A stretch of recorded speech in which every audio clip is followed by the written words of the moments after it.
बारिश में गरीब का घर एक छोटे से गांव में रामू नाम का एक गरीब लड़का अपने माता पिता के साथ रहता था।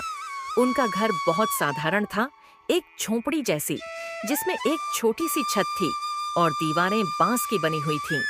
इस घर में बारिश का पानी टपकता था और घर की हालत हर साल बरसात में और भी खराब हो जाती थी। एक दिन आसमान में घने बादल घिर आए और तेज बारिश शुरू हो गई। रामू और उसके माता पिता घर के अंदर परेशान थे। छत से पानी टपकने लगा था और दीवारें भी गीली हो गई थीं। रामू का दिल डूबने लगा।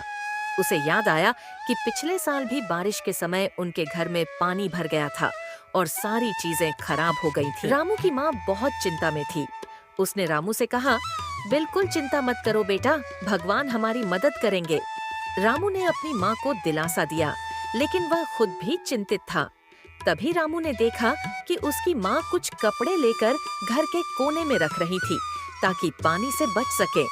पिता भी एक टोकरी लेकर घर के अंदर से पानी निकालने की कोशिश कर रहे थे। काफी देर बाद रामू को एक ख्याल आया। उसने सोचा, अगर हम सब एक साथ मिलकर काम करें तो शायद हम इस मुश्किल समय से उबर सकें। वह बाहर दौड़ते हुए गांव के अन्य लोगों के पास गया। कुछ ही समय में रामू ने गांव के लोगों को इकट्ठा कर लिया। सभी ने मिलकर रामू के घर में पानी बाहर निकालने की योजना बनाई। गांव के लोग भी रामू की मदद के लिए आ गए। किसी ने बांस से एक अस्थायी छत बनाई तो किसी ने निकासी की व्यवस्था की। रामू का दिल खुश हो गया और उसकी आंखों में आंसू थे, क्योंकि अब उसे महसूस हुआ कि गरीब होने के बावजूद उसके पास एक बड़ा धन है। वह है गांव के लोग और उनका प्यार। कुछ घंटों में बारिश थम गई और रामू का घर फिर से सुरक्षित हो गया। उसकी माँ ने उसे गले लगाते हुए कहा, बेटा, सच में तुमने दिखा दिया कि मेहनत और एकता से कोई भी मुश्किल दूर की जा सकती है।